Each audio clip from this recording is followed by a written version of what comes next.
Good evening. I would like to welcome all of you. It's very nice to see many familiar faces here. Thank you for joining us today. Sokbom and I will say very few words just to explain a little bit the setting of the event, and then our guest, Ursula, Emmanuel, and will do the acts of reading. I would like to say that this gathering was inspired by the beautiful exhibition of Ursula Le Guin's maps in the gallery space, which is now on until Friday, and also by a very little essay, short text that Le Guin wrote 40 years ago, and it was published in the form of this little book very recently. And when I first read the text years ago, I was deeply touched, and since then I used the essay to open many of my classes, and this book is always in my bag. So the title of the book is The Career Back Theory of Fiction. And the title, the name, and again I would like to recall Le Guin's say that in the name is the magic. The name of the book, The Career Back Theory of Fiction, takes us back to an earlier book by another feminist writer, Elizabeth Fisher, The Career Back Theory of Evolution, in which Fisher argues that the career bag is possibly the first cultural device used by humans rather than hunting weapons. It's very beautiful that Le Guin reads the story and retells the story. And just again to make a parenthesis here, that it's not every reading of a story, a retelling of the story. And that's perhaps to keep it in mind for later on. So Le Guin expands on this idea of container, and for her, a word is a container, which bears meaning. A book is a container, which holds words, and also a house, home, is a container, which contains people and matters of life. So this adaptation of the idea of the container from the evolution to the word, to the house, brings a radical change to the way to the words and images we have inherited. And of course, this shift in our perception, in our use of words and images, also requires a shift in our ways of doing. So the shift from focusing on the image of the carrier, right, the carrier as the holder, rather than focusing on the image of the weapon, also kind of implies a certain way of understanding or enables a certain way of understanding and writing history of the human. A history which is not a heroic story, but it's an unheroic story of the untold story of life. So, and hence, the story for us here becomes that space of possibility, where with a certain feeling of urgency. As Donna Haraway writes in her short preface to the text of Ursula Le Guin, and my students probably are very familiar with this, it matters what stories we tell to tell other stories with them. It matters what concepts we think to think other concepts with. Stories are bags for collecting, carrying, and telling the stuff of living, to hold things that bear meanings and enable relationships. So the story is a container, is a holder, is a recipient.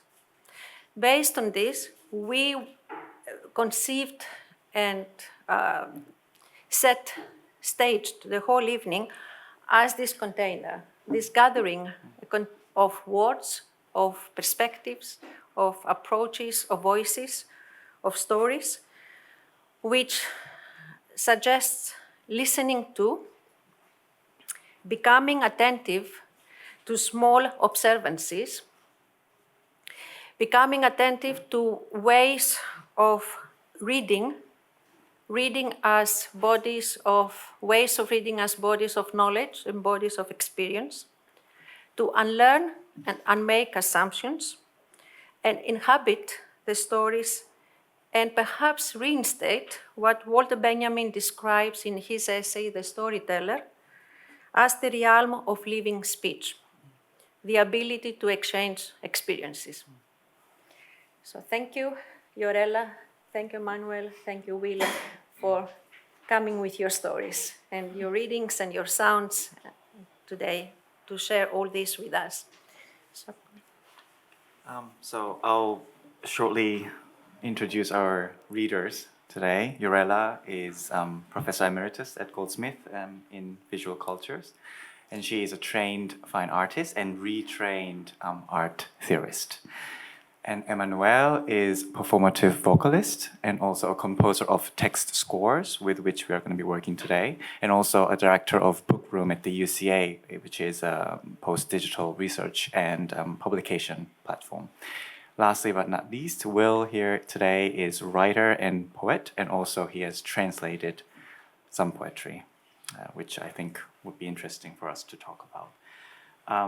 In terms of container, why we are doing this in architectural school, I think it becomes quite inherently understandable if we think of container as architecture. Architecture is to contain somehow. And through the agency of voice and through the act of reading and writing, I personally have always felt that there is an inherent architectural agency at work when we are creating this space, constructing this space, which interestingly, the word construct etymologically has also the meaning of construing, to conceive. So in that sense, I think we can somehow navigate today's experience today as a whole, a communal activity.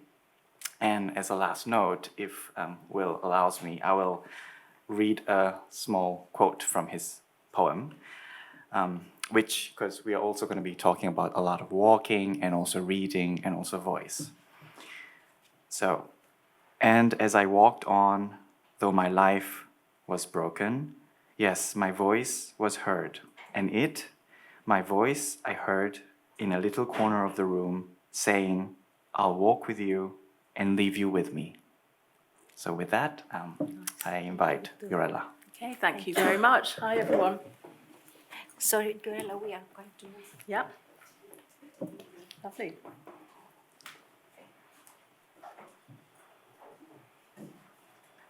So I've called this piece Reading a Beloved Wound.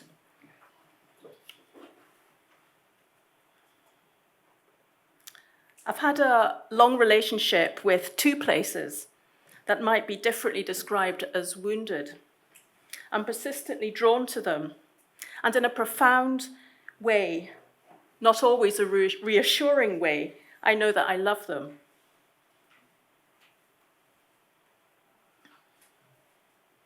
One, close to home, is fundamentally wildish and lovely. It's a place I help to look after.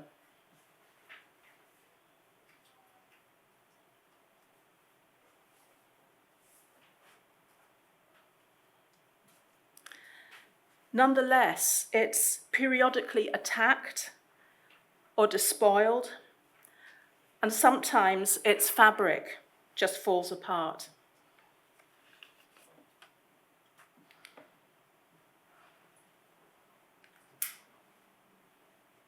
The other place is the external threshold to a health centre close to where I used to work. And perhaps because it's part of a building scheme that was never completed, it feels worn down by the indignities of perpetual disregard.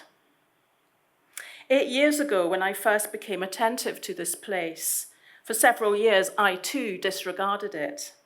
I wanted to propose a physical transformation. I wanted to import into that place a form that I loved and knew to be beautiful, powerful, purposeful, and calming. I pictured it. I spoke about it.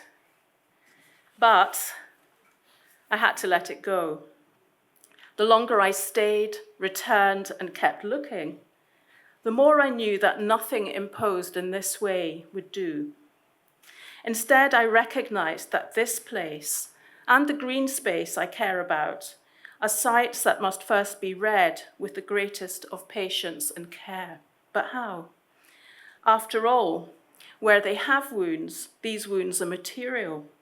They speak a language without words. Or they're historically embedded. But it's from those depths that any change for the better would surely and somehow need to emerge. Two devices then, used to slow down, sharpen, soften, and sensitize my sight and my attitudes. Lists and labyrinths. The latter not simply to be stamped onto one or other trouble spot, but, well, let me come to that later.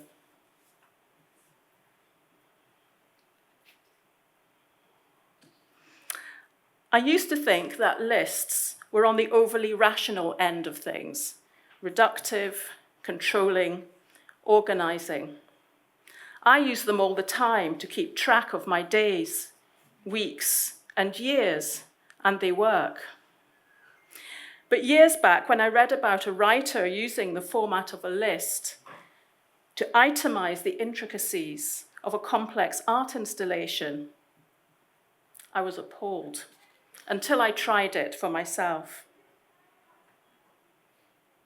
Soon I discovered the generosity of the list, its capacity to welcome every observation and every thought. Soon I saw that the list was also like a poem or a song, and that it could also become a lament, which, once expressed, had the capacity to release material, human, and more than human energy and resolve, insight and strategy from below. I love etymology. It gives me ideas. I learned that in Old English, list means a border, stripe, or edge, suggestive then of new terrain. And immediately I remembered my favorite portion of Kazuo Ishiguro's book, An Artist of the Floating World. He writes of a reception room at home that the protagonist was forbidden from entering as a child.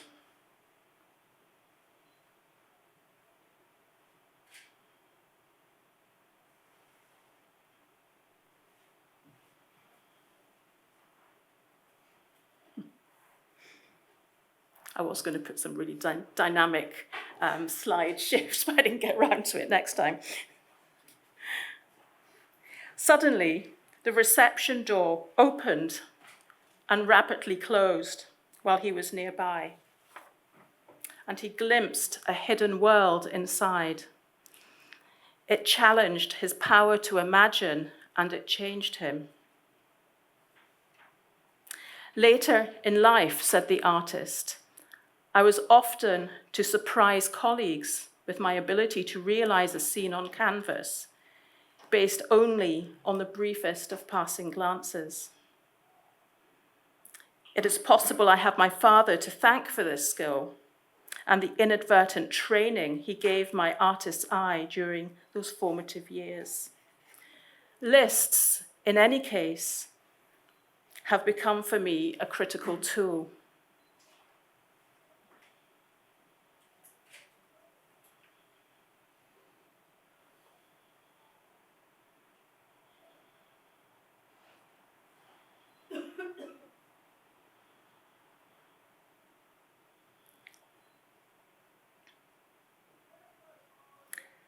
By the way, have you noticed that the word list easily transforms into the word listen?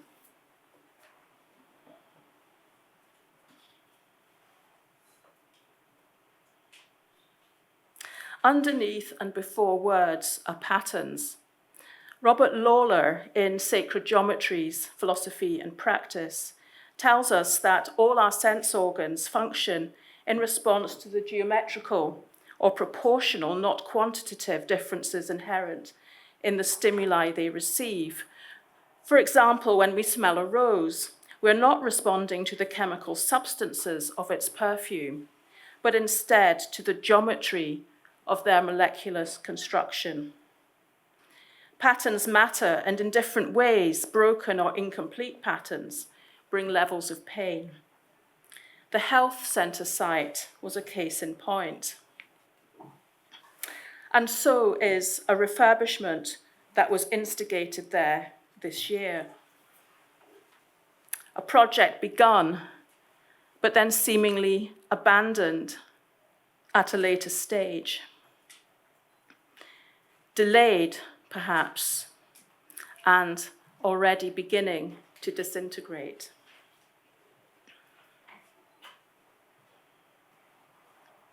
A labyrinth is an ancient device with its single, circuitous, determined yet adventurous path. It was first created before what we think of as historical or linear time. Its unicursal path in different configurations has been found on all continents. Here, on a coin from about 400 BC, is the famed labyrinth at Knossos in Crete, not as it was designed by Daedalus, maze-like, in order to imprison the Minotaur, but I believe representing Theseus' successful navigation of it with the aid of that thread gifted by Ariadne.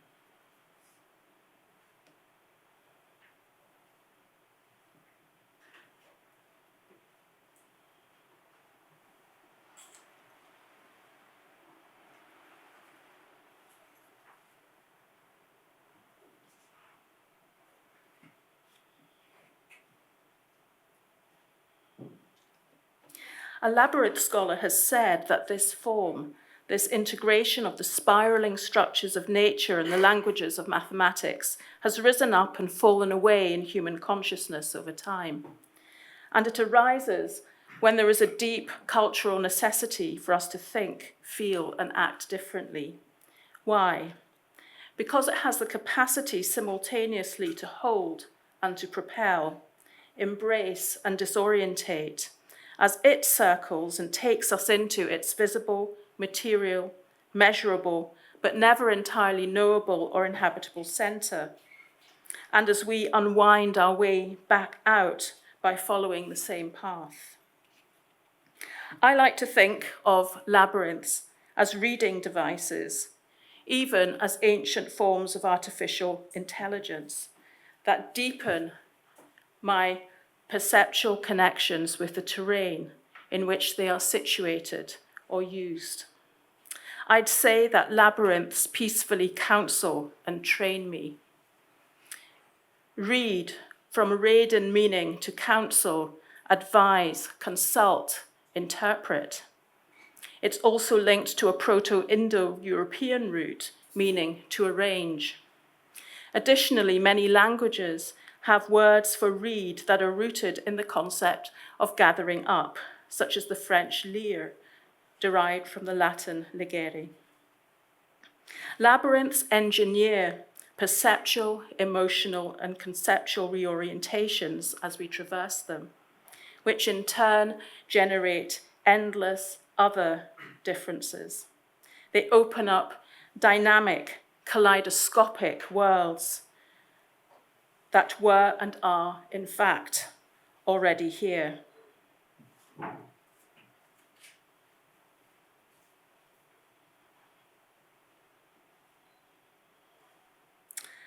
There is more. In the dear yet difficult green space I look after, when conditions get tough, the labyrinth becomes a structure that can no longer easily be walked. But even, indeed especially then, here during a hot July in 2020, it remains a profoundly astute, embodied reader of physical and environmental factors, all the more so by having itself become a wound. Note here the visual wordplay of wound and wound and wound and wound, the labyrinth's winding, wounded path. For a long time, I found the labyrinth's wounded state, as and when it occurs, too hard to bear. But this is something I've recently learned to honor, while, as respectfully as possible, also detecting how I might steward it and the site, indeed sites, in which it is embedded. In a few minutes, we can talk. But first, I'd like to invite you to respond in an internal and imaginative way to what I've tried to present here, by making use of a two-staged process of reflection that I like to call extreme list making. And for this, you would need some writing or recording materials, and if it could be your phone or a notebook, or there's some paper at the front, and I think some pencils somewhere, if that's okay. I'll give you a minute or two just to, and it's just going to be short. The first step is going to take 2 minutes, and the second step is going to take 3 minutes.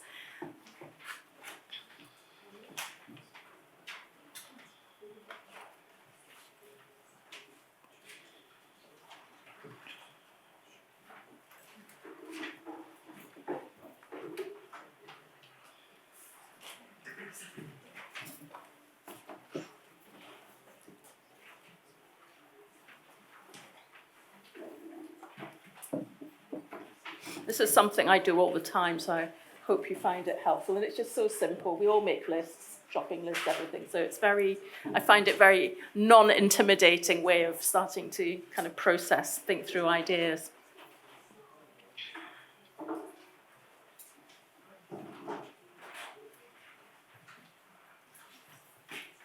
Okay. So the first step,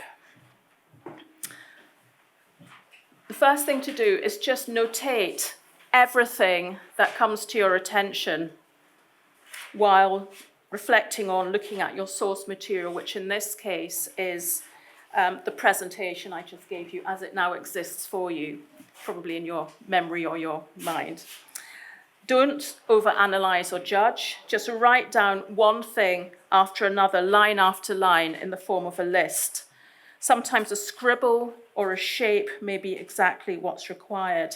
And don't censor yourself at all. So even if you suddenly think of something you need to do tomorrow, everything gets written down.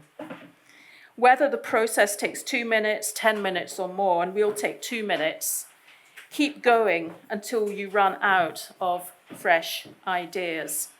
So I'll leave this up and give you, I don't know if anyone's got a watch, you can time it 2 minutes to do this. I'll just do it on my watch. 2 minutes, yeah.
Is it 2 minutes?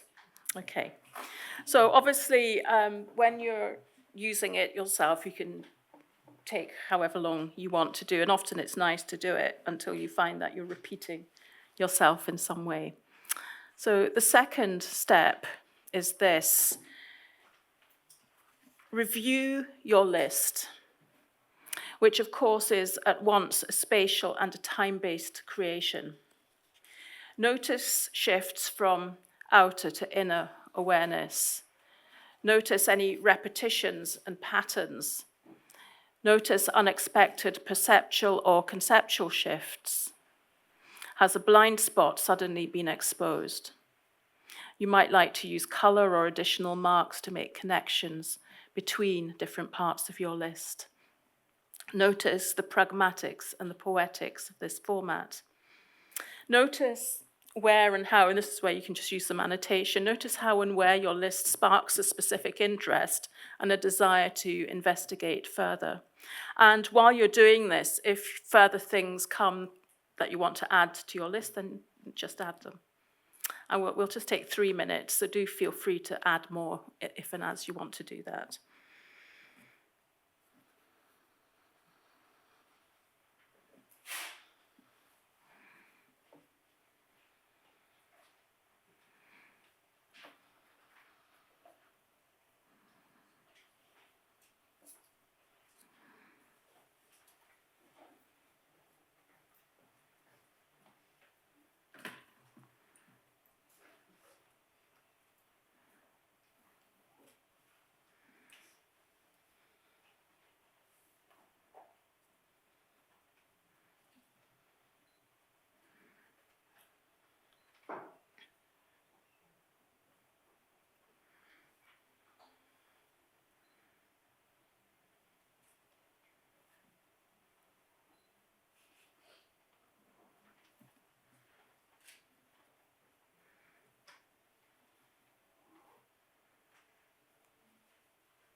Okay.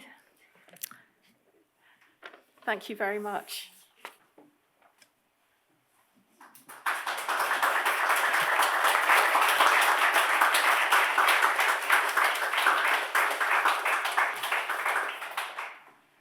So, it's great to be here and to have such a big audience. Usually for this kind of work, you get very small audiences. So, I'm very happy. Thank you. So, a direction out there, reed walking in Bedford Square. Together, all of you and myself, we are going to read from and through this little pocketbook of mine that looks very big up there. And it is a first for me to do a collective reading of that kind involving the audience. I'm very happy to have here 10, 12 reed walkers, but you will all be able to take part as well if you want. I usually read work with a musician and other voices or readers or writers in front of audiences. So I'm really excited about this experiment, and I thank the people, the reed walkers who have accepted to take part. And it'll be good for you to choose, because you will either be voices that speak or little stone players that will respond to punctuation. So it'd be great to have half and half. You can have time now, but so that we have as many speakers as we have as little stone players. But I will explain a bit first. And we've got some here as well. And actually, because I didn't have enough books, but I have copies of the books afterwards if you want to have a look, and of the CDs. But there's a few more stones, and you will see the text on the images. Just a bit of explanation first before we get going. So A Direction Out There, Read Walking with Thoreau, the book was published by Ma Bibliothèque in 2021. And it brings together in a pocket-sized book a prepared text to read, that you will see in a minute, a set of instruction, a text score, and 2 essays about the work. And the whole work is based on Henry David Thoreau's transcendental lecture and essay called Walking, that was published in 1851, posthumously. So for Thoreau, walking needs to take place in the wild always, not to go from A to B, and doing that alone.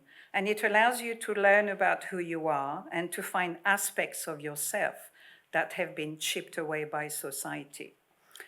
And actually, I quite like some of your reference, Ursula, because this idea of list and listening as well, and to look at the text as a labyrinth, but a labyrinth with no beginning, no end. Through the reading we're going to do, we're going to use Thoreau's words, but find our way through them, from them, in a non-linear way, through reading. So the prepared text, I think I have a slide of it here. That's the first pages. The prepared text is a gray verbal landscape on which a few black words stand out among commas, colons, and full stops.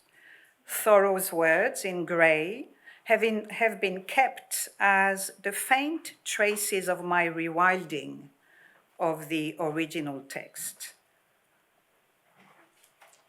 so that we have the choice to read a literary original text or my radical pruning of it, or both, since they are both intertwined on the page. So together we're going to read walk the pages and taking our time to do so in our own time, silently and sometimes responding with sound. In 2011, Tim Ingold wrote, "To walk is to journey in the mind as much as in the land, and to read is to journey on the page as much as in the mind. And there is a constant traffic between these terrains of reading and walking, and you go from one to the other through the gateway of the senses, through listening, looking, touching the earth with your feet or the page with your hand, breathing and feeling and being together."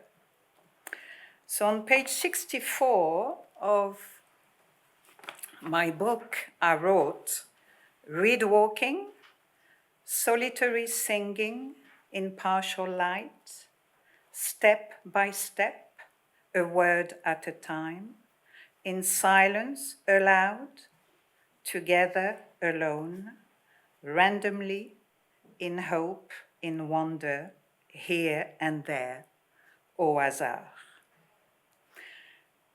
So the preface and the footnotes in the book provide suggestion on how to read walk that I have described here poetically. I'm reading the reading notes.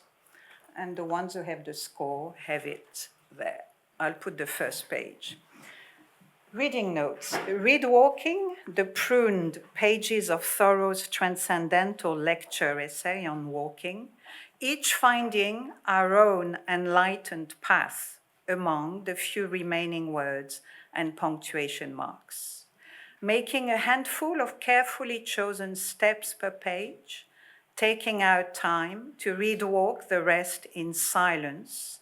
We can skip a few, linger, pause for a while, retrace our steps, or roam around, treating each page as a new landscape of sparse words and sentences. We read walk together, but each at our own pace. So now for the instructions. If you are a voice, you have three choices. You have phrases in brackets, like the first one there. The phrases in brackets, you can just sing them just when you're walking. You know, when you walk, you can hum and sing to yourself.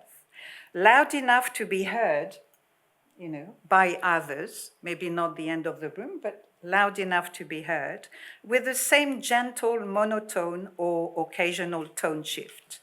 You can pause in between words or syllable, and you can repeat. So that's the first choice. The second choice, you can speak a few words, the words in black, as you encounter them. So we all read silently, the read walkers, the audience. And if you all want to take part, you can. And if there's a word in black that resonates with you, you speak it aloud. Not too loud, but just aloud to be heard. And the third choice, you use one of the walking words. There are quite a few in black: walk, walking, walkers, saunterers, and you unspeak them. What I mean by that, you reduce them to letters or to syllables. And you can extend the syllables to the end of the line. I will demonstrate. And you can repeat them, the letters as well. And you can do that following the rhythm of the punctuation marks or the rhythm of walking.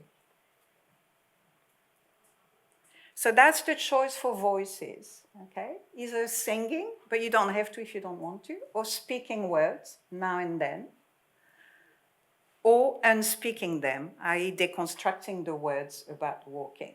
And the rest of the time, you read the text silently, trying to make sense of it. So we all each in our own world at the same time then sometimes voicing something. And now for the little stones that we have, the stone players or whistlers, if you prefer, what you do, and that's what the instruments do when I work with ensembles, big or small, the instruments then use the punctuation mark as a score, as a musical score. So what you do, each punctuation mark, but maybe just stick to full stop and commas or exclamation mark, you can choose. You assign it a particular short sound, okay? So full stop could be one click, and maybe a comma can be, you'll have a minute or two to find that. So you read the text silently, and then when you come across a punctuation mark, you use one or two of your sounds, okay? So demonstration for the voices, if you're a phrase in bracket to sing, could be very simple. Maybe the first one could be, that was, oh! No, it's very, I wish. You don't have to say all of it. And you could repeat it for a while if you want. You know, you're playful with it. Speaking words, we all know how to speak, but make sure you can be heard. And unspeaking, so the word walk or, yes.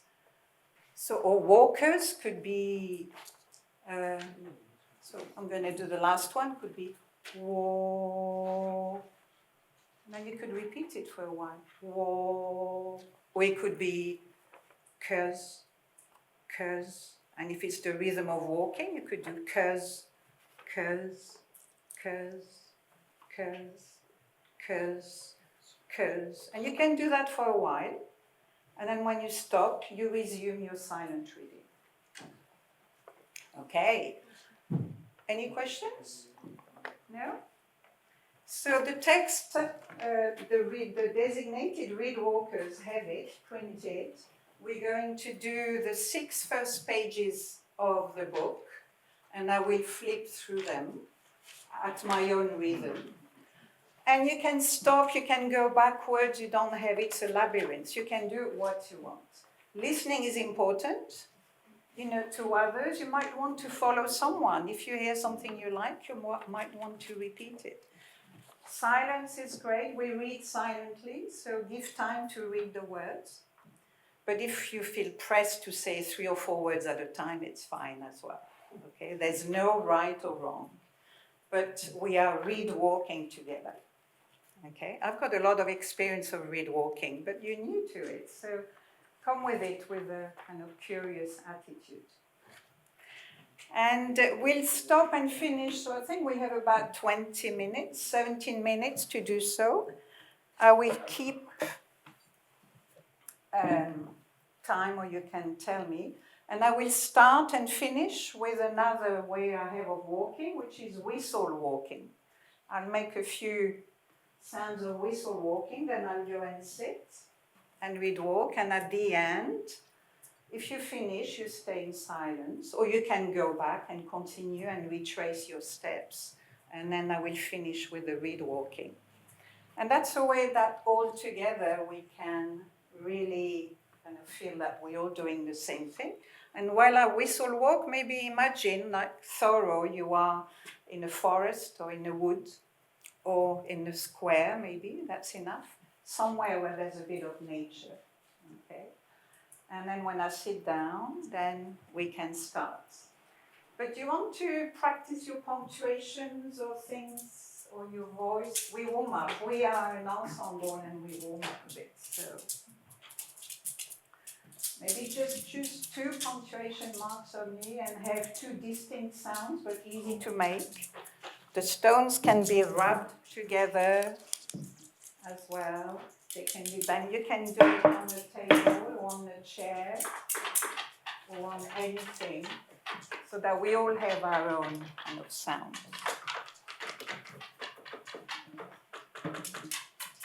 Yeah? And you have enough slides as well. That's great. Okay. Are we ready to read one? Right.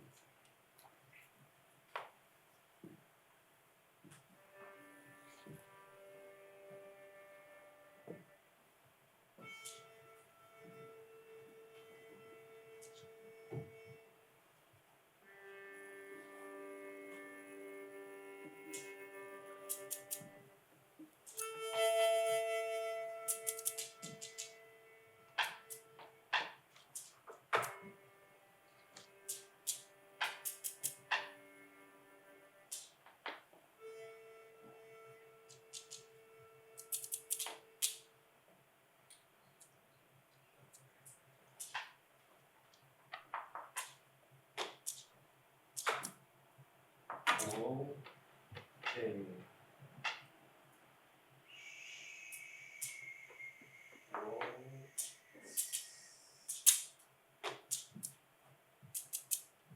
Walking.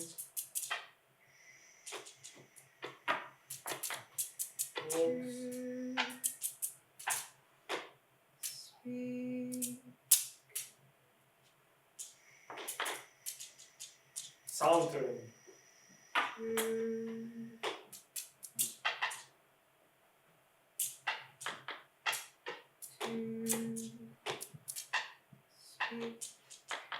W-A-L-K-S.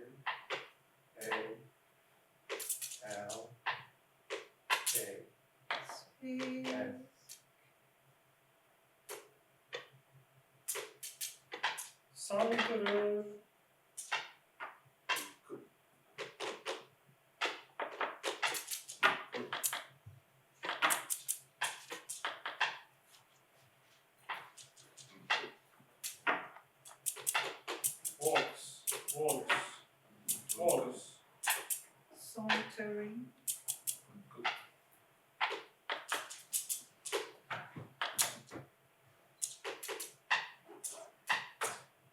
Saunterers, saunterers, saunterers, saunterers.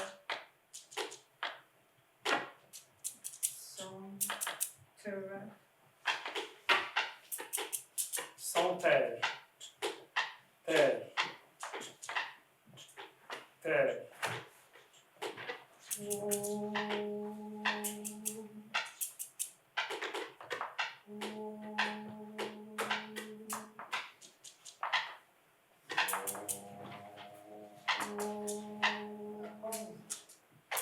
At home everywhere, at home everywhere, at home everywhere.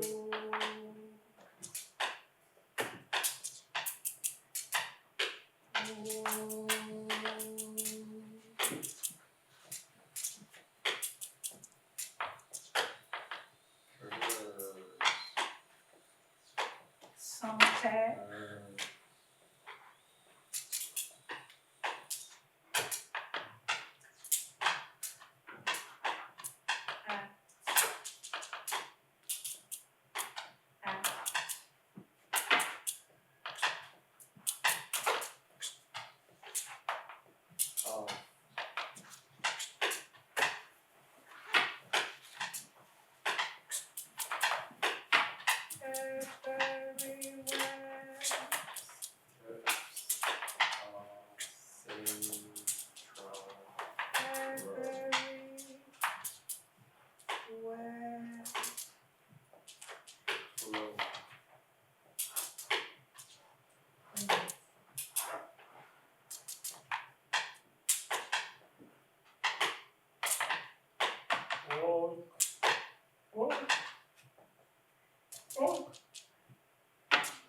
Oh.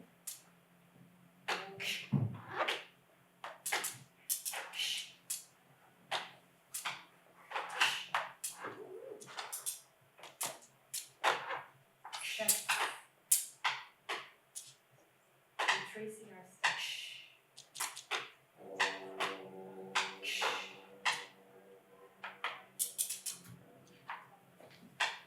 Our steps.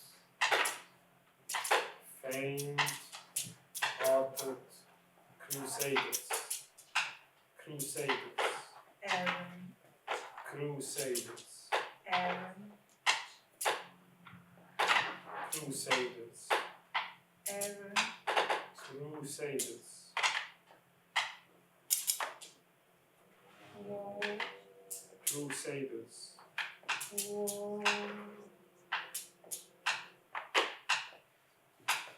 Wall.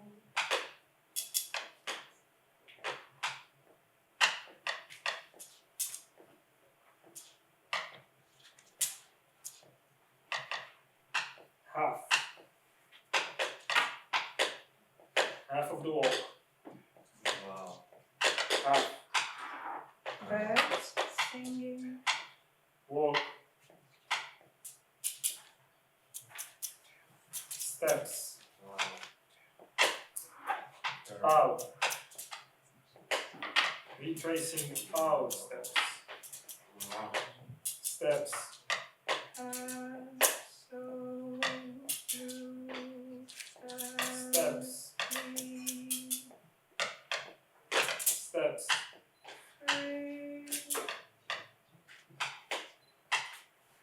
Walk.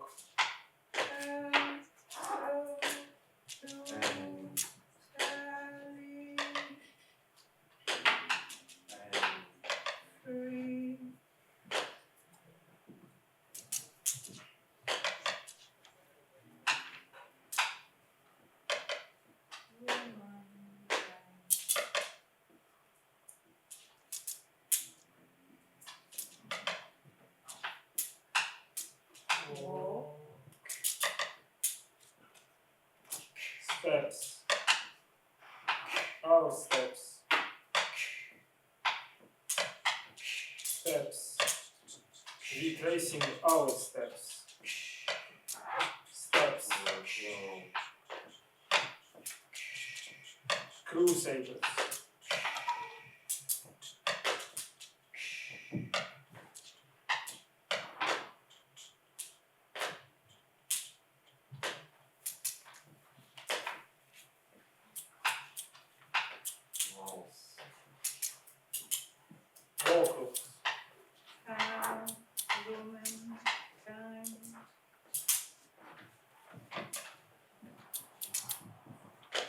stand it.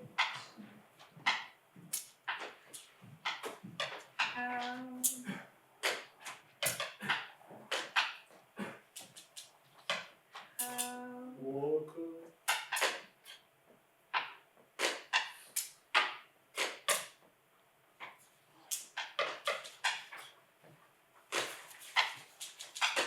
Errant. Errant. Errant. Walker. Walk.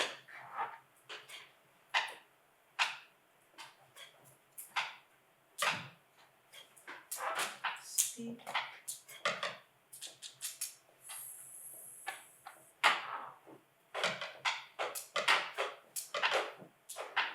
Townsman.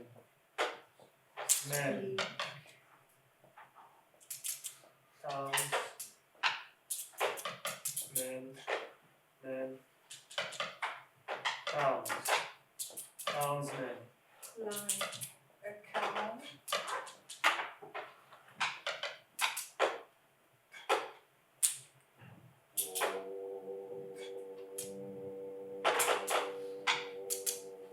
Like a camel.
Air.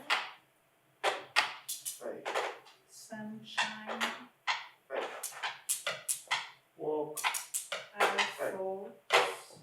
Walk. Walk. We walk. Walk at the 11th hour. We walk. Hour. We walked. Walk at the 11th hour.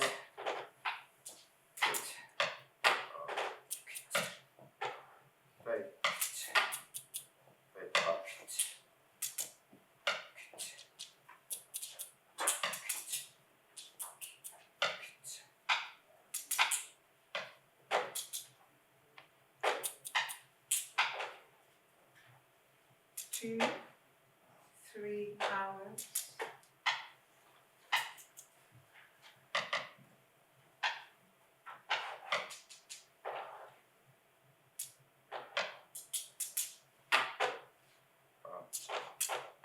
Out of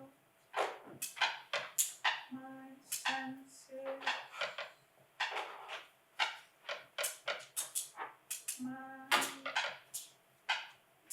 senses.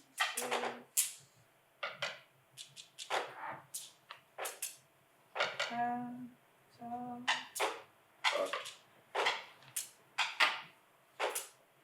my senses.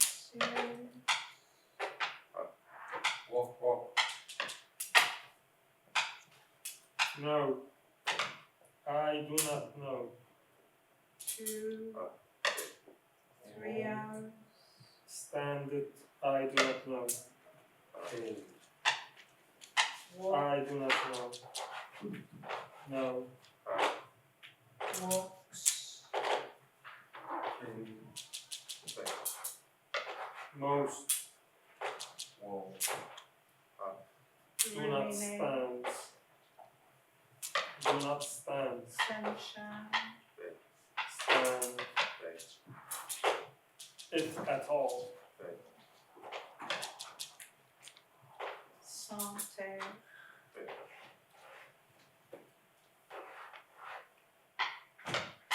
At home.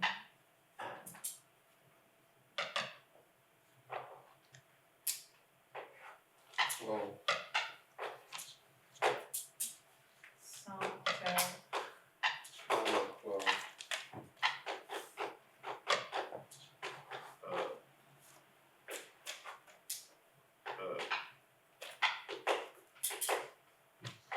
Sauntering.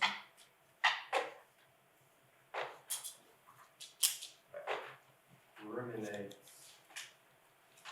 Sauntering.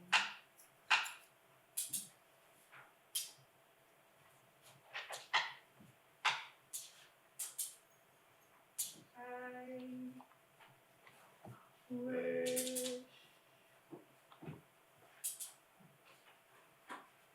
to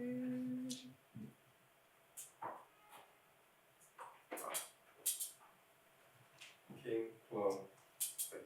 speak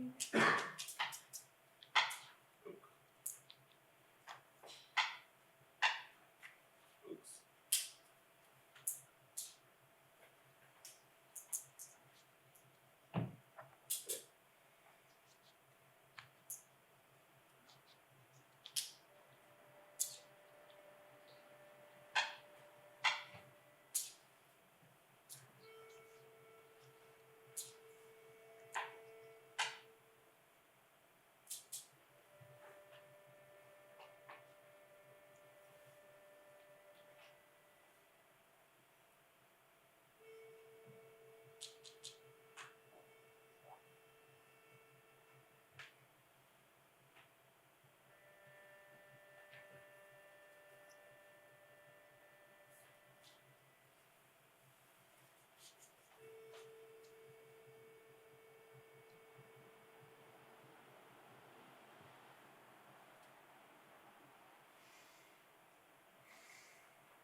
Wow.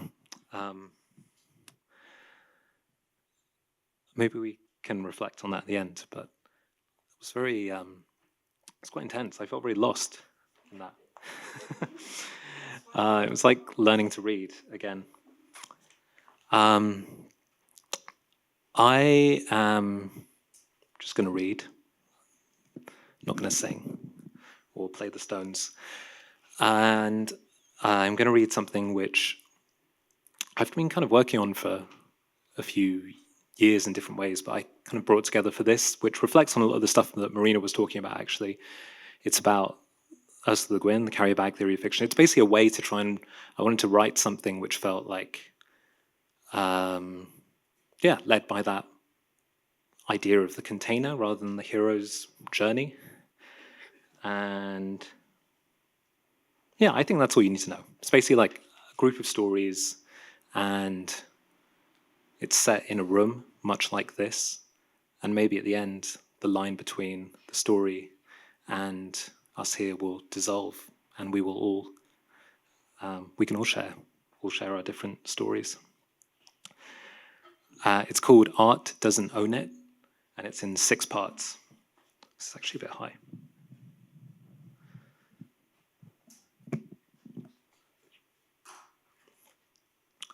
Art doesn't own it. 1. I met my dad again after 15 years. It was in the back seat of my aunt's car outside the airport. He grabbed my left hand with both of his hands and said, "Papa loves you. Papa misses you." That was how he spoke. 15 years. But he didn't have a grasp of time anymore. He shook my left hand instead of my right. It was like he'd been storing up all his energy to see me, because afterwards he turned away and looked out of the window. There was no interest in talking. I tried to memorize things. the synthetic scent of pine from the air freshener, the buzz of mopeds, the pattern of interlocking stars on my dad's batik shirt, the swollen jackfruit hanging from the trees. He probably forgot I was there, at least until we arrived at my aunt's house. For the rest of the trip, I wheeled him around shopping malls and family homes. People gave us tea and sliced papaya. They cried. He looked at them like he looked at me, as if he had already said goodbye and was only waiting to be wheeled on to the next place. But he was stuck. I was stuck too. I'd been in a relationship for nearly 12 years, and it was ending. The jet lag kept getting worse. I stayed up late and looked through messages on my phone. I never cried in front of my dad. It's funny, I keep saying my dad, not dad. I was fully aware that the end of my relationship existed on such a small scale compared to the ending of his life. It was wrong to compare them. But both of these things were happening at the same time, and I couldn't help it. One of them made me feel worse than the other. 2. I was talking to a group of writers, sat in a circle. Afternoon light came in through the big bay windows. It was quiet, and there wasn't a car in sight, only fields, clouds, and blue skies. Have you read Walter Benjamin's essay, The Storyteller? Said one of the writers. Benjamin recounts this episode from Herodotus's Histories, where the captured Egyptian king Psammenitus is forced to watch his conqueror's triumphal procession. He watches without emotion as his daughter is taken away from him and his son led to his execution. Psammenitus doesn't even look in their direction. His eyes are fixed on the ground, but then he glances up and notices one of his servants among the captured, an elderly, impoverished man. And now he reacts, beating his fists against his head in mourning. Benjamin compares this story to a seed. A story preserves and releases its power over time. It could lie dormant for centuries before implanting itself in a new listener. The dryness of Herodotus's report, its pared back Old Testament style, is what makes this implanting possible. I like the image of the seed, said another writer. A story for me it's like a taste. It's there in the moment, but then something else, something you can't hold on to, stays with you after the details fade. You can taste it in your mouth. But I'm not sure what I said, whether it qualifies as a story, I said. So little happens. A person travels abroad, they spend time with their dad and feel upset. Maybe someone else should share their story. But there's a connection, said the writer who quoted Benjamin. The seed of it, the part that surprised me as you said it, like Psammenitus' sudden beating of his head on seeing his elderly servant, was the narrator's ambivalence towards his father, his denial of compassion for him. It could be taken in different ways, but for me it suggests grief. The narrator's preemptive repulsion at this feeling of grief rising up inside of him, tickling the back of his throat. Does Benjamin give his reading of the story of Psammenitus? Said another writer. Why does he react that way when he sees the old man? Benjamin offers several explanations, said the writer. Either the king isn't moved by the suffering of his children because they have royal blood, like him, and he knows that they share the same fate. Or it could be that the elderly servant strikes him as unreal, like an actor, and events on stage move us more than those in real life. Or perhaps it's that great grief is pent up and breaks forth only with relaxation. But no single explanation is fully satisfying. That could be why the story preserves its power. We don't have enough information. The reader has to water the seed of the story themselves for it to grow inside of them. 3. A new writer started talking. Last month, she said, I went to visit my cousin Jo. Jo is a nurse and lives with her daughter in a house share with 2 friends. She put me up in their box room. It was just about big enough to unroll a futon, though you couldn't open the door without folding it up again and making a noise, so I kept worrying about needing to pee in the middle of the night. Jo writes as well. The difficulty is finding time. She's writing about her experience as a nurse. She recommended Dennis Johnson's book of short stories, The Largesse of the Sea Maiden. It's been helpful to her despite not being related to nursing. Has anyone read it? It was his last collection, published posthumously. Joe lent me a copy and I sat up one night reading it on my futon, desperately trying to avoid the thought of needing to pee. I got stuck on one scene in particular. That's a story I wanted to share here. It's not my own. The story centers on this wealthy, obnoxious character called Miller Thomas. It's funny how his first and last name sound back to front. I just noticed that. Well, Miller is hosting a dinner party where the narrator is a guest. There are lots of ostentatious things in Miller's house: antique books, expensive glassware, valuable paintings. One of these paintings is hung above the fireplace, and on seeing it, the narrator suggests that that isn't a great place to hang a painting because of the risk of heat or smoke damage. The painting is by the American modernist Marsden Hartley, who's a real person, though we don't know what it depicts. Miller responds violently to the narrator. He's angry. He doesn't like being told what to do. He grabs the picture and rips it off the wall. Holding it like a tray, he thrusts it into and out of the fire, saying, "Is it art? Sure. But listen, art doesn't own it. My name ain't Art." That stayed with me. A packet of salt and vinegar crisps was opened and shared around. Murmurs passed through the room. The conversation turned to the relationship between art and commodities. Art may differ from other commodities in supposedly being a kind of non-fungible, irreplaceable asset, in the sense that there can only be one Mona Lisa, said a writer at the back. But it's that quality of irreplaceability that's had such a perverse effect on its material treatment under capitalism. Art is a safe investment. It can be locked up. So you get those Freeport warehouses in Switzerland, Luxembourg, Singapore, where billionaires stockpile thousands of artworks like canned meat. Miller keeps his art in his living room, but that doesn't mean he cares about it more. Miller burns his art, but that doesn't mean he cares about it less. In treating art as a commodity, you sever the relationship between worth and value. But there's a difference between a story and a work of art, said the writer who'd shared the story about Miller. A story is much harder to burn. If the seed of a story survives in any form, as a physical or oral trace, it can be reconstituted. Sometimes partialness can even help to preserve it. Like with Herodotus' dryness, if a story keeps coming back, what does that mean? I think stories begin with that question, which raises another question. What's the difference between a memory and a story? The writer sitting to the left of me said that, like Joe, she worked as a nurse, but in palliative care. Something had made her want to share a story too. It's not a real story, she said. Maybe nothing we're sharing is a story, just memories. But I was thinking of this lady called Maeve. She died on the ward recently. She had bad dementia, alcohol-induced, and was semi-verbal by the time she came to us. She was lovely, so considerate. She'd always say the same things. "I missed you, darling. How's your mother? Oh, you look so thin." And she was always rubbing surfaces, patting them down like the awkward folds in a new tablecloth. She smiled in the sweetest way. She'd show off all the food in her teeth. Everyone loved Maeve.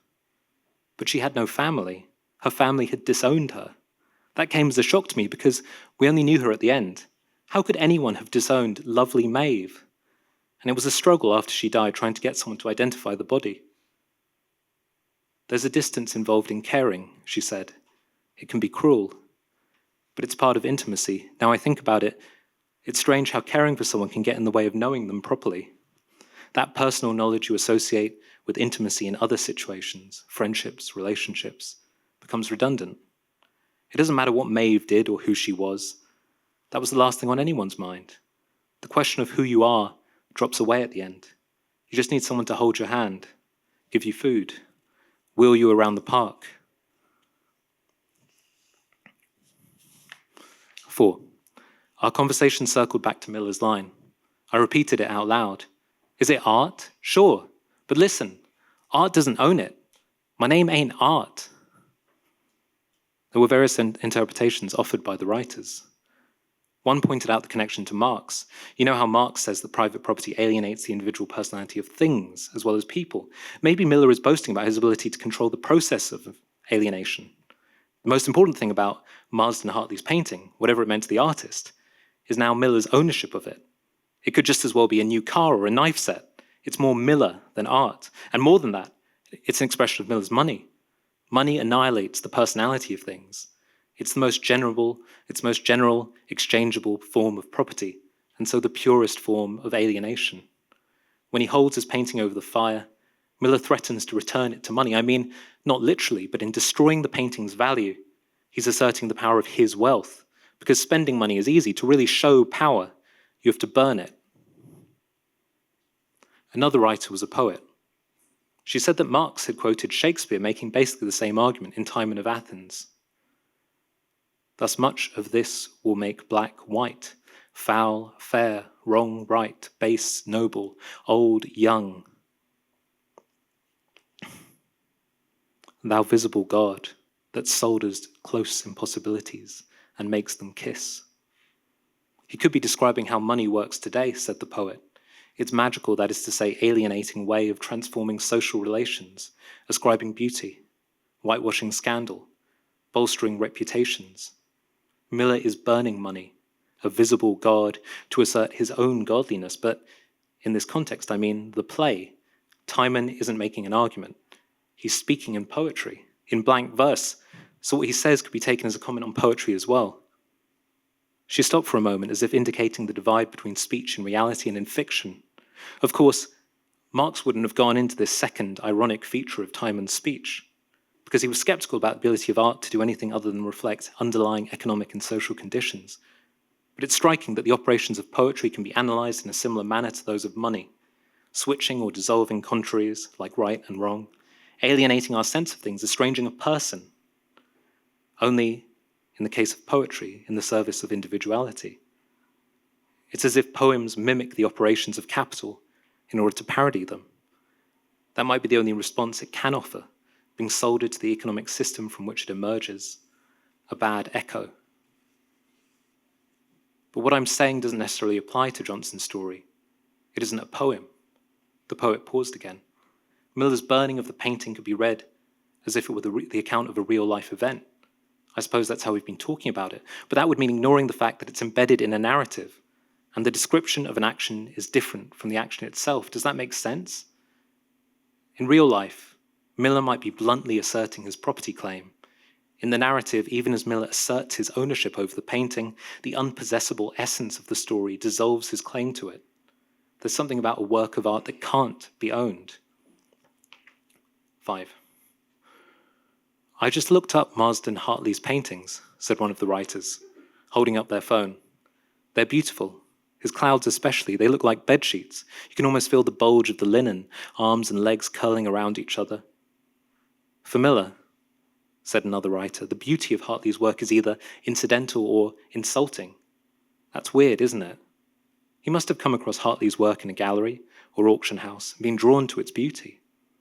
The painting is referred to as his beloved Hartley. But Miller takes offense at the narrator's concern for it. It's as if beauty has come to undermine the art object's status as property. It could be because, said the writer next to him, on some level, on eye level at least, beauty transcends ownership, and men like Miller will always turn to violence to reassert their stake in something. Do you know Susan Stewart? The writer responded. There's a passage in one of her books where she describes watching a small boy on the beach carefully building a sandcastle. When he's done, the boy looks at his castle, its bulky towers, spires, and crenellated walls, and runs at it, kicking and stomping until it's just another pile of sand, indistinguishable from other piles of sand next to it. It isn't a parable about male violence, although there is that connection to Miller. For Stewart, the boy represents a certain relationship we all have to making. The thing that defines an art object is the potential for its future destruction. If something is made, it has the capacity to be unmade. Remember what you said about how a story is different from a work of art because it can't be owned. Did you say that? I looked at the writer next to me, who looked at the writer next to her. Stories can be packaged and sold, but they can't, in their simplest form, be owned. They don't exist in the same tangible, fungible way as material art, and story, used in this sense, suggests a category that could include art as well. That boy on the beach might have destroyed his sandcastle in order to turn it into a story that Susan Stewart could share with us. By relinquishing his claim to ownership, he's giving the sandcastle back to the world. Each story, the poet said, has a seed, which is separate from and goes beyond its form. If the seed of a story survives in any form, as a physical or oral trace, it can be reconstituted. It's like with Ursula Le Guin. She describes the story as a recipient, a container, a place for gathering our oats and seeds. Have we been sharing stories? I don't know. But they're not the linear stories of hunter heroes going out into the wild, battling demons and returning with the deer carcass. They're a sack of odd memories and half-started conversations that are about people stuck in some way or another, trying to understand and failing. There's this story about your dad, about Maeve, about Miller's painting. The story changes every time it's shared, but no matter how many details you add and alter, it stays the same. It leaves the same taste. Language is liquid. It can't be owned. 6. Trees rustled in the late afternoon light. We knew we'd have to give the room back soon. I went back to my story and began again. But this time we took turns speaking. It had only been a year since I'd seen my dad, I said, but it felt like longer. I saw him in the back seat of my uncle's car outside the airport, said another writer. The first thing he told me was, "You look so thin," said the writer who had shared Miller's story. He kissed my temple like I was a small child and then turned away to look out of the window. My uncle was driving, said the poet. I tried to memorize things. The smell of clove cigarettes, grey smoke rising from exhaust pipes in the traffic, the sound of synths on the radio, the brown river flowing by. He probably forgot I was there until we arrived at my uncle's house. The writer to my left took up the story as her own. For the rest of the trip, I wheeled him around shopping malls and family houses. People gave us tea and cried. One day, instead of going to another house or restaurant, my uncle took us out, far out of the city, and we went to a ravine. He bought us oranges from a small stall, and we ate them on the side of the road. By this stage, it was hard to recognize him, said another writer. I took a photo of him in his wheelchair by the ravine, looking straight at the camera, sucking an orange. I forced myself to look him in the face. I was thinking to myself, the way I was asking these questions, it was like I was looking at a painting, a work of art. What is it saying? Who is he? What does it mean? But then he smiled, his mouth copying mine, and I could see bits of orange stuck between his teeth. Last month, I was at the supermarket, I said, and I saw a man kiss his son on the head because he was in a huff, and I started crying. It reminded me of him. Great grief is pent up and breaks forth only with relaxation, said another writer. There are always more details, said the poet, like the bitter taste of white pith on an orange, the pattern of stars on a batik shirt, the dirt under my dad's large thumbnails, the nicotine stains on Maeve's fingers, the corrosive smell of lemon-scented bleach scrubbed into hospital vinyl flooring, the last rays of yellow light shaking down the trees outside the window. But this is the story we're telling now, together. You could burn it without making any difference to it. You could stomp on it and kick it down. You could add to it. You could take it and tell it as your own. Okay.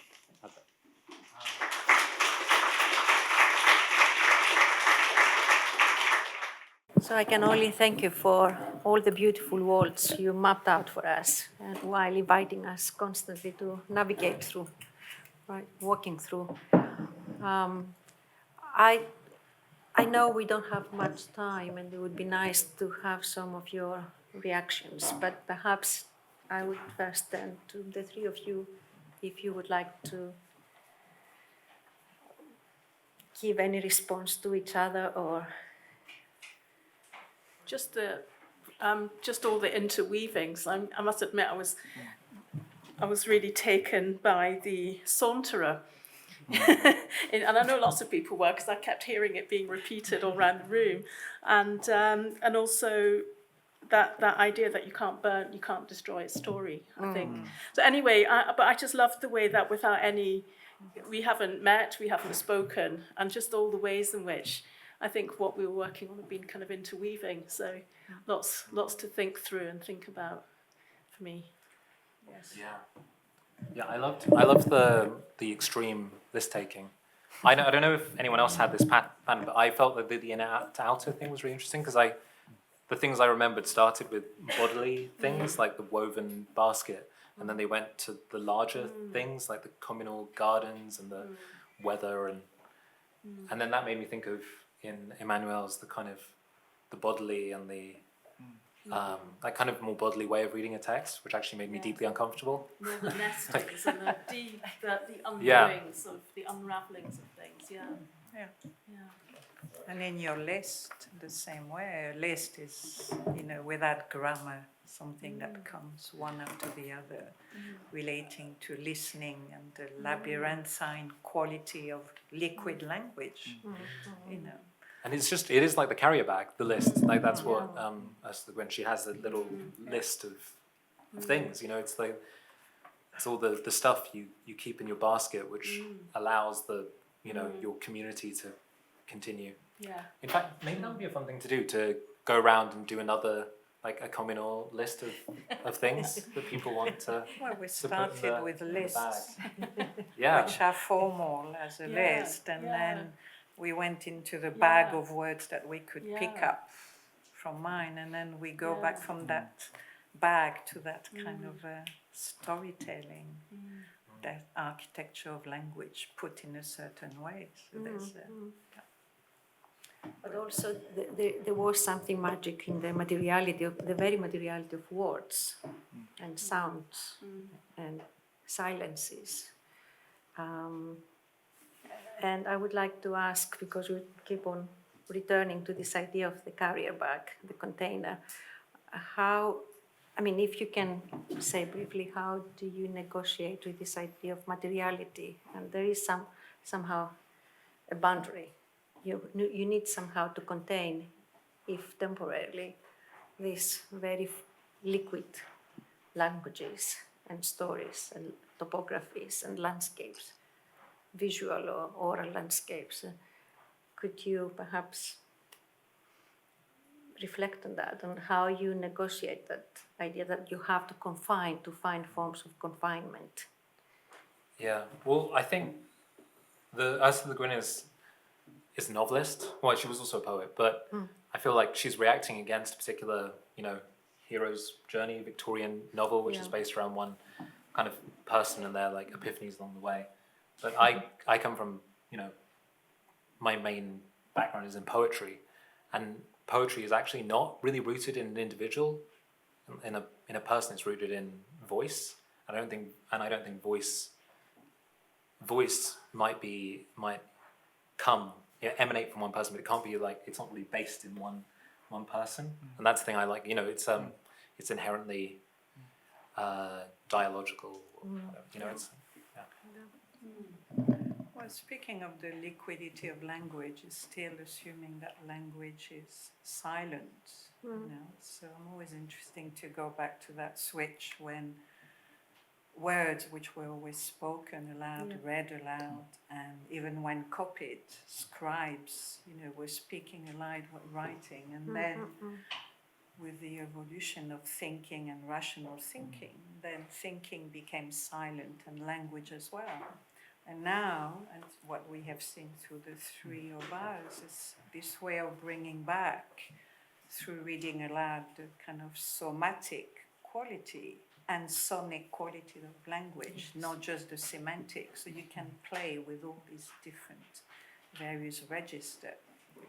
That relates to art as well. What is art? It's something, not an object, aesthetic, just that is the experience of it. So I think, and the exercise you made us do as well, to reflect on list and reconnect was very interesting. It's kind of that experiential dimension of language. And Ursula Le Guin as well in all her work, and the way time, past and present are folded, future, and make us get lost and having to find our way. So we are freeing words in a way. And we have the possibility to do so now, to really work from the printed, linear word, and from there to go and get completely lost in unspoken words or in lists that then became stories.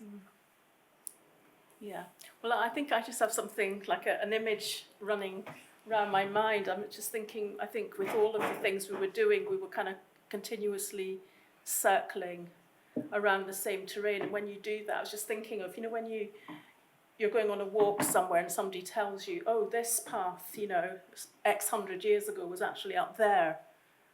And now it's down here because it's been walked so much. And it's almost that sense of, as we circle around things, we're making a container, and as we do that as well, we're just exposing all these sort of hidden layers. And I always love the material aspects of things, the things that they speak, but they don't speak that kind of language, and that sense of, by walking and feeling and making sounds and noises, and even the awkwardness of that, because when we did your thing, it was like a kind of weird new language, and it was both uncomfortable and intriguing and personal and quite chilled, and it was a really interesting experience of going into a kind of unknown terrain, which was really beautiful. But yes, that sense of, maybe with that one, it was almost like little stones and bits of gravel and things being picked up and moved around, and just something going down a little bit deeper. So I love that, the idea of going down rather than going up, which is going up is also so much part of the typical hero story. I feel like everything you've just said is like describing a labyrinth. Yeah. Yes, true, definitely.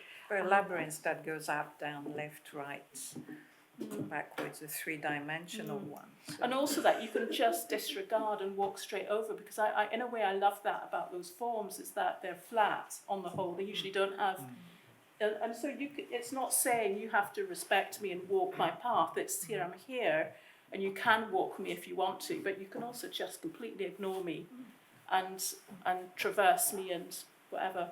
And there's something I think quite humble and quite special about that as a type of voice, I think on this note, because I'm aware of the time, are there any reactions, questions, reflections?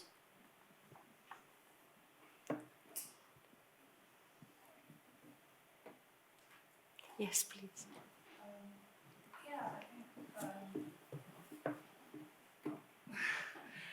It was really interesting, hearing you guys talk about how stories can be containers, and I found myself wondering, sort of through the exercises, why not a vessel? Why a container?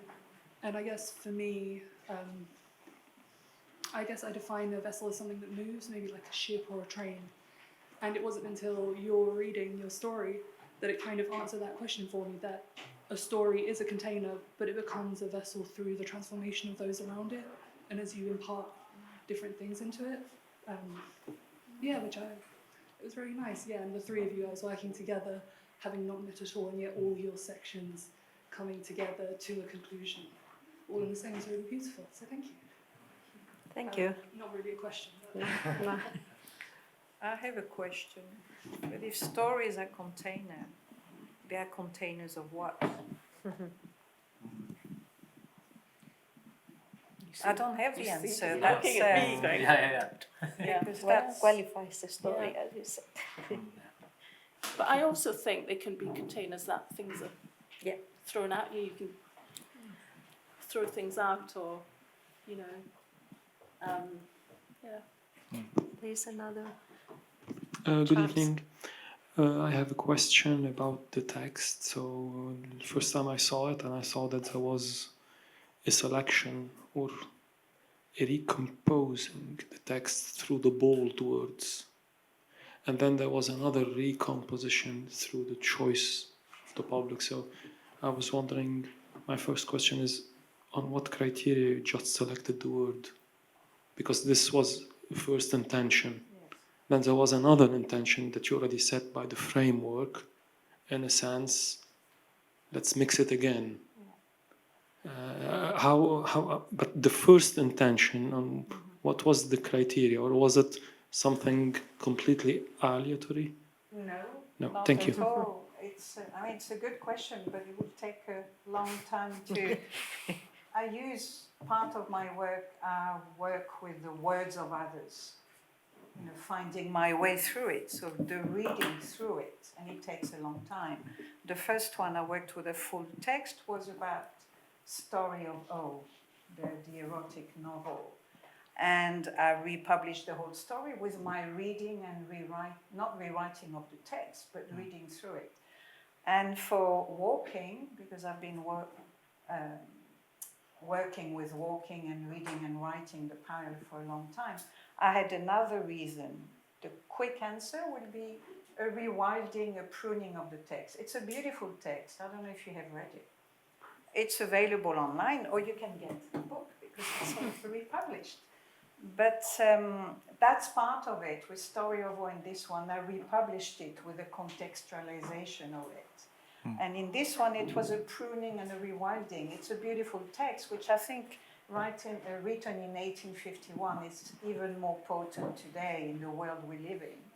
But it was a bit old-fashioned as well, you know, kind of quite old English, and I felt it needed a bit of pruning to kind of highlight. So I had certain techniques that I used, the word about walking and a few other things. He only spoke about women once, so that had to be in there. And that's just to say that women, he didn't know how they could stand it because they were not allowed to walk at the time. So there is always a kind of conceptual kind of reasons and a technique in which I do so. And that takes a long time, a year or two, to kind of get it right. So that a lot of people working with language and recycling language are into erasure. You use someone's words and you erase it. For me, it's very important to keep both texts, my interpretation of it and theirs. And as Marina said when we talked earlier, when you read the book, the words in grey, you can still read them. But something, a mise en abîme, starts to happening between my poetic, minimal writing of it and the text. And that becomes an endless. And every time you read it, something different happens. So that's a quick answer to Thank you. the question. Thank you. I think we need to conclude, right? But I think with this beautiful phrase, mise en abîme, we can conclude and thank again Ursula, Will and Manuel for the beautiful readings and for making us part of it. And there will be drinks so we can continue. Yeah. Also the exhibition, we can walk Yes, to the of exhibition. course. Thank you very much.